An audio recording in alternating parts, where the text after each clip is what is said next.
Welcome, students. Now I'm going to explain about defense and foreign policy from Civics Unit 6. Learning objectives: the Indian Armed Forces, paramilitary defense forces, foreign policy of India, India's relationship with neighboring countries. Meanings: national security, safety of nation, defense forces, force with arms for the safety of a country. Neutrality, the state of not supporting or helping either side in a conflict. Racialism, a practice of discrimination on the basis of racial origin. Frontier, a border separating two countries. India is a peace-loving country. India has always maintained cordial relationship with all other countries in general and with its neighbors in particular. At the same time, it has to strengthen its security to defend its border from any foreign aggression. So the government of India has given higher priorities to the defense sector. Need for defense system. National security is very essential for the political, social, and economic development of any country.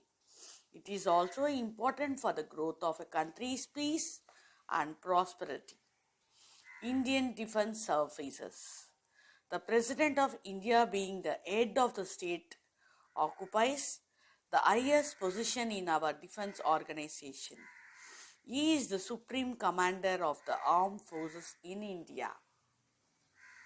Security forces in India can be divided into Indian Armed Forces, paramilitary forces, Central Armed Police Forces. Indian Armed Forces.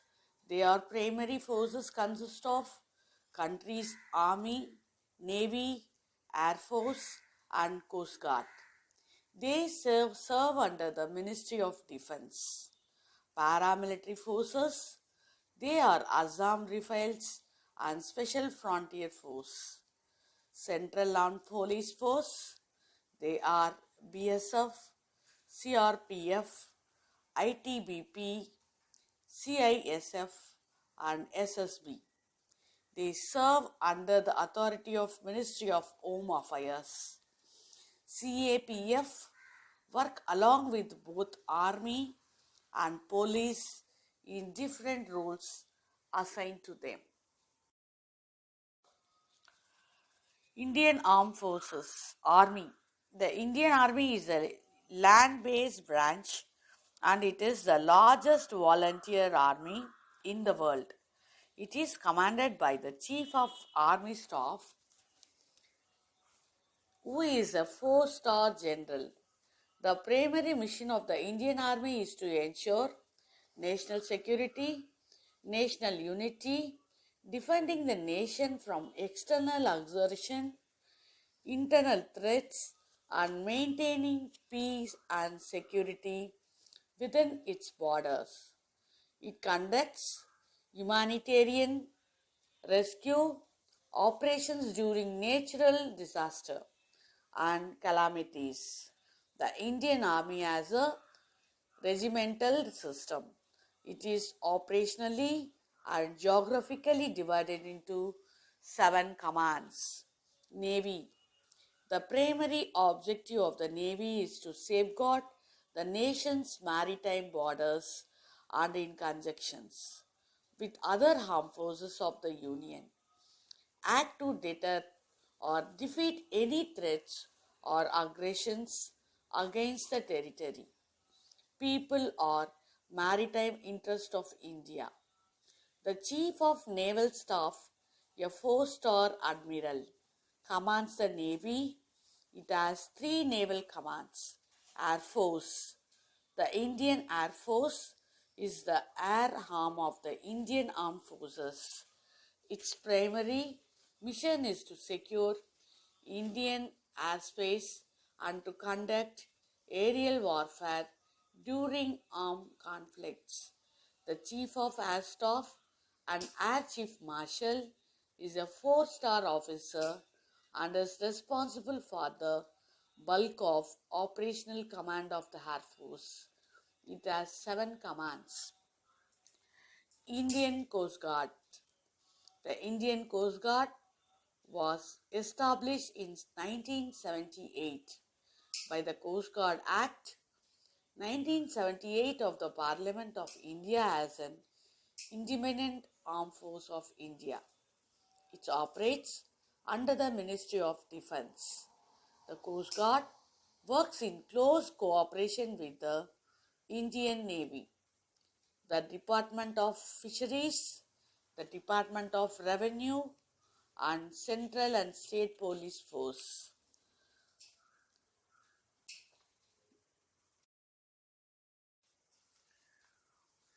Paramilitary defense forces help in maintaining internal security, protecting the coastal line, and assisting the army are known as paramilitary forces.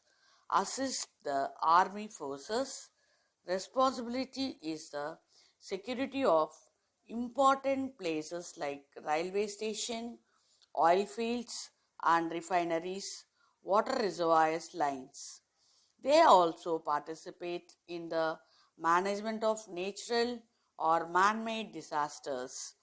During peacetime, they protect the international borders. They can be divided as Assam Rifles AR, Special Frontier Forces SFF, the Assam Rifles AR. This was established in 1835 by the British in the Assam region as a military called Kachar Levy. There are currently 46 battalions of Assam Rifles and it is under the Ministry of Home Affairs. Special Frontier Forces. It was created in 1962. This force was put under the direct supervision of Intelligence Bureau. Later it was brought under the Research and Analysis Wing, India's external intelligence agencies.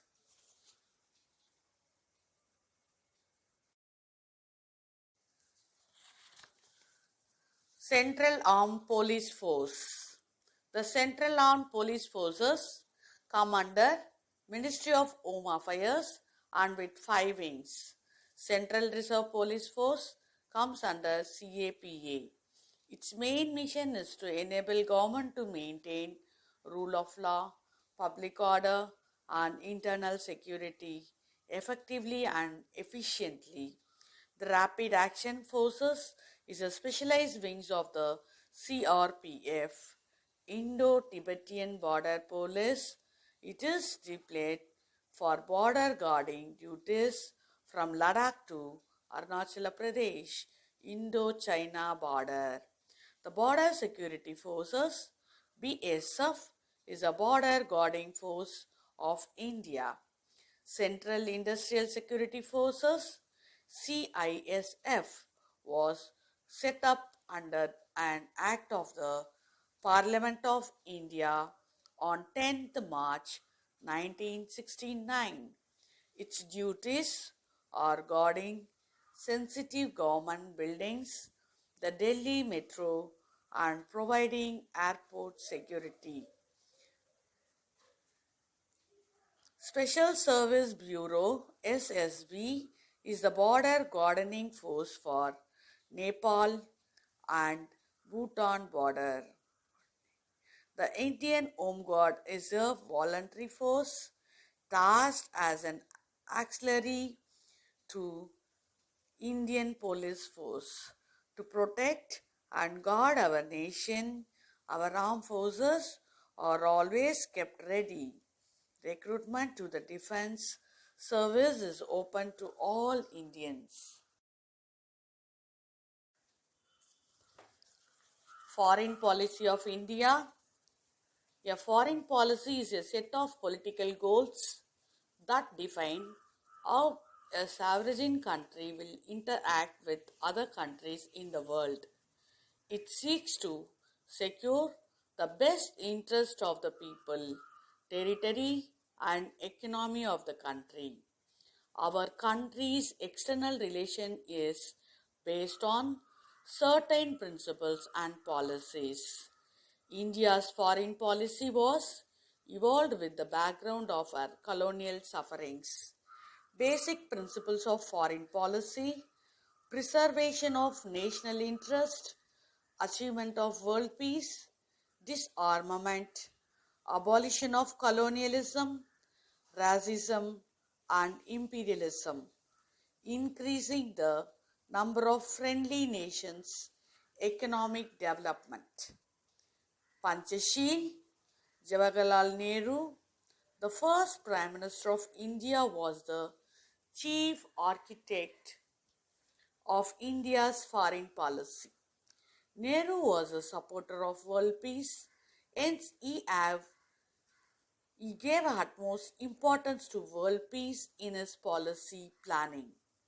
He declared the five principles of peace known as Panchashil: mutual respect for each other's territorial integrity and sovereignty, mutual non-aggression, mutual non-interference in each other's internal affairs, equality and mutual benefit, peaceful coexistence, non-alignment. The word non-alignment was coined by V.K. Krishna Menon. Non-alignment has been recorded as the most important features of India's foreign policy. Non-alignment aimed to maintain national independence in foreign affairs by not joining any military alliance formed by USA or Soviet Union in the aftermath of the Second World War. Non-alignment was neither neutrality nor non-involvement nor isolationism. It was a dynamic concept which meant not committing to any military bloc but taking an independent stand on international issues. The founding fathers of non-aligned movement: Jawaharlal Nehru of India, Tito of Yugoslavia, Nasser of Egypt, Sukarno of Indonesia, and Kwame Nkrumah of Ghana. India's relationship with neighboring countries.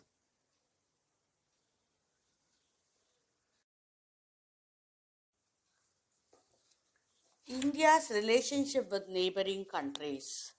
India's position is unique in its neighborhood. India has always favored international and regional cooperation because she believes that through cooperation, all disputes and problems among nations can be sorted out peacefully. India's foreign policy is based on the principles of developing friendly relations and cooperation with the neighbors. India is a vast country with Pakistan and Afghanistan to the northwest, China, Nepal, Bhutan to the north, Bangladesh to the east, Myanmar to the far east, Sri Lanka southeast, and Maldives southwest. Neighborhood First Policy. It is part of India's foreign policy that actively focus on improving ties with India's immediate neighbors. India provides neighbors with support as needed in the form of resources, equipment, and training.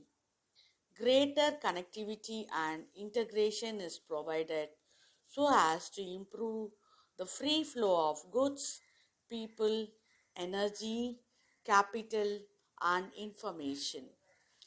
Act East Policy. Southeast Asia begins with the Northeast India. Myanmar is our land bridge to the countries of Association of Southeast Asian Nations. The purpose is to ensure a stable and multipolar balance of power in the Indo-Pacific and to become an integral part of Asia. India is actively engaged in general economic diplomacy with its neighboring countries as below. SAARC. India believes in regional cooperation to foster the bonds of brotherhood, cooperation, and peaceful coexistence. SAARC, South Asian Association for Regional Cooperation, was established. India, Bangladesh, Pakistan, Nepal, Bhutan, Sri Lanka, Maldives, and Afghanistan are the 8 members of the SAARC. BCIM. This Bangladesh, China, India, Myanmar Economic Corridor envisages the formation of a thriving economic belt focusing on cross-border transport, energy, and telecommunication networks. BIMSTECT. It refers Bay of Bengal Initiative for Multiple Sectoral Technical and Economical Cooperation. Its main objectives are to strengthen and improve the technological, economic cooperation, international trade, and foreign direct investment cooperation. The member countries are Bangladesh, India, Myanmar, Sri Lanka, Thailand, Bhutan, and Nepal. BPIN. Bangladesh, Bhutan, India, and Nepal have signed a framework to enable movement of passengers, cargo vehicles, and for energy development. To summarize, India is a huge country with manifold cultures. It has high status in the Southeast Asia. India's foreign policy is to maintain peace, freedom, and mutual cooperation among the nations. Though India is not in any major military alliance, our relations with the major powers have acquired a strategic depth.